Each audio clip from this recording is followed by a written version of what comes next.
क्या कभी ऐसा हुआ है कि कोई बिल्कुल नया चैनल बने, पहली वीडियो अपलोड हो और वो सीधा वायरल हो जाए?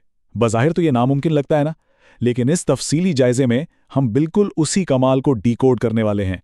हम देखेंगे कि कैसे कुछ क्रिएटर्स अपनी पहली ही कोशिश में इंटरनेट पर छा जाते हैं।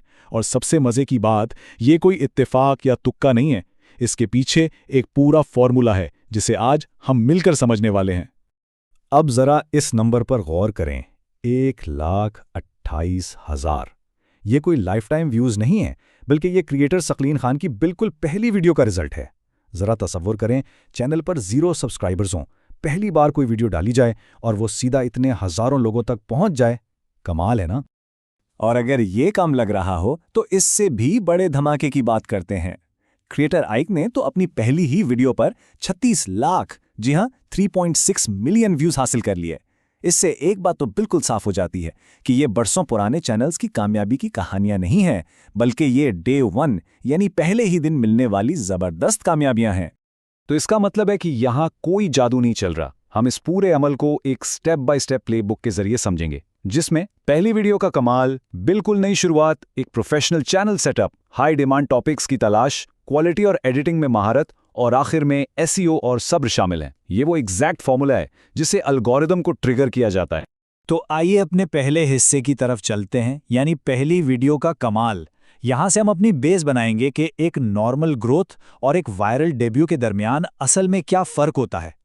आमतौर पर होता क्या है, 50 वीडियोस अपलोड करने के बाद भी हम 1000 व्यूज के लिए तरस रहे होते हैं। ये बड़ी आम सी फ्रस्ट्रेशन है। लेकिन दूसरी तरफ वो कैलकुलेटेड साइंस है जिसके जरिए पहली ही वीडियो लाखों का हिस्सा पार कर लेती है। ये कितना जबरदस्त कॉन्ट्रास्ट है ना?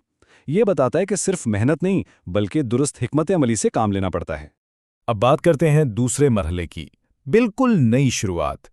कामयाब क्रिएटर्स हमेशा एक खास पॉइंट से स्टार्ट लेते हैं, और वो है एक 100% फ्रेश और क्लीन स्लेट। होता कुछ यूं है कि जब हम किसी पुराने अकाउंट को दोबारा जिंदा करने की कोशिश करते हैं, जिसमें डेड सब्सक्राइबर्स या पुरानी स्ट्राइक्स मौजूद हों, तो एल्गोरिथम पूरी तरह कंफ्यूज हो जाता है।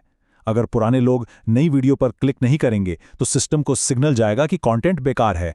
इसीलिए जीरो हिस्ट्री के साथ एक बिल्कुल नया चैनल बनाना सबसे स्मार्ट फैसला है, ताकि एल्गोरिथम को एकदम क्लियर सिग्नल मिले। हमारा अगला और तीसरा कदम है प्रोफेशनल चैनल सेटअप। कंटेंट बनाने से भी पहले चैनल का जो पूरा स्ट्रक्चर है उसे पक्का और प्रोफेशनल होना चाहिए। ये समझ लें कि ये बुनियादी तैयारी तो लाजमी है।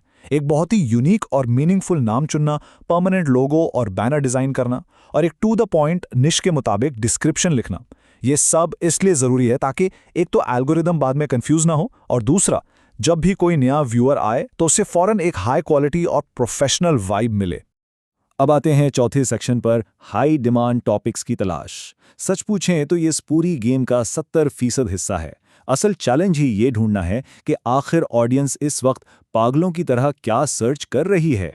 रियल लाइफ की मिसालों पर गौर करने से सब समझ आ जाता है। अगर हम अपनी पहली वीडियो को किसी बहुत बड़े करंट ट्रेंड के साथ जोड़ दें तो एल्गोरिथम खुद ब खुद उसकी तरफ खिंचा चला आता है। मिसाल के तौर पर एजुकेशन की फील्ड को ही ले लें।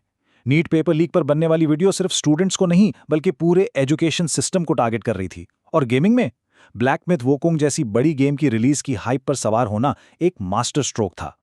और उस डिमांड को ढूंढने का एक जबरदस्त हैक भी मौजूद है। अपने कंपेटिटर्स के कमेंट सेक्शंस में गौता लगाएं, जैसे कि बड़े चैनल्स के कमेंट्स पढ़ें। इस रिसर्च में बेशक घंटों लग जाएं, लेकिन यकीन माने यहीं से पता चलता है कि ऑडियंस असल में किस चीज की भूखी है और वो कौन सी चीज है जो उन्हें मौजूदा वीडियोस में नहीं मिल रही। पांचवा मरहला है क्वालिटी और एडिटिंग में महारत।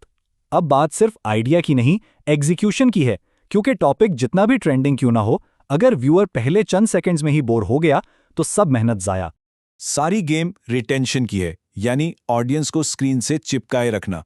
टॉप नॉच एडिटिंग और जबरदस्त स्टोरी टेलिंग तो चाहिए ही, लेकिन आजकल के तेज तरीन दौर में ऑडियंस की तवज्जो बरकरार रखने के लिए एक बहुत ही खास ट्रिक इस्तेमाल होती है, और वो है फेस रिएक्शंस और इमोजीज का स्मार्ट इस्तेमाल। सिर्फ बोरिंग तस्वीरें दिखाने का जमाना अब खत्म हो चुका है। जब वॉइस ओवर के साथ अचानक कोई फनी सा फेस रिएक्शन स्क्रीन पर आता है या बिल्कुल परफेक्ट टाइमिंग पर कोई इमोजी पॉपअप करता है, तो देखने वाले का ध्यान बिल्कुल नहीं भटकता। ये छोटी छोटी विजुअल चीजें वीडियो को इतना जानदार बना देती हैं कि लोग उसे एंड तक देखते हैं। और यही वो चीज है जो एल्गोरिथम को सिग्नल देती है कि भाई, इस वीडियो को मजीद आगे पुश करो। अब हम आ गए हैं अपने छठे और आखिरी हिस्से पर, SEO यानी SEO और सब्र। चलें अब इस अपलोड प्रोसेस और इसके बाद शुरू होने वाले इंतजार के कठिन मरहले पर बात करते हैं, जिसे अक्सर नए क्रिएटर्स बिल्कुल इग्नोर कर देते हैं। देखें, एल्गोरिदम कोई इंसान तो नहीं है ना, उसे सही व्यूअर्स तक पहुंचने के लिए सॉलिड डेटा सिग्नल्स चाहिए होते हैं। इसलिए अपलोड के बटन को दबाते ही वीडियो को पब्लिक नहीं करना चाहिए। इसे कुछ देर के लिए अनलिस्टेड रखना पड़ता है। इस दौरान बेहतरीन टाइटल और टैग्स डालना बिल्कुल मैंडेटरी यानी लाजमी है। ये वो वक्त होता है जब एल्गोरिदम आपकी वीडियो को प्रोसेस करके ये समझता है कि इसे किन लोगों की फीड में भेजना है। और ये टाइमलाइन हमारी तवक्कुआत को बिल्कुल रियलिस्टिक रखती है। पहले दिन आपने इसे अनलिस्टेड करके अपलोड किया, दूसरे दिन पब्लिक किया, लेकिन वो जो असल वायरल धमाका है ना, वो फौरन नहीं होता। अक्सर देखा गया है कि 7वें दिन से लेकर 30वें दिन के दरमियान जाकर व्यूज़ का ग्राफ रॉकेट की तरह ऊपर जाता है। यानी सारे प्रोसेस में ज़बरदस्त सब्र की ज़रूरत है। व्यूज़ को मोमेंटम पकड़ने में पूरा 1 हफ्ता भी लग सकता है। तो अब सवाल ये पैदा होता है कि क्या ये सारा एल्गोरिदम का चक्कर सिर्फ किस्मत की बात है, या फिर ये एक मुकम्मल और परफेक्ट तैयारी का नतीजा है?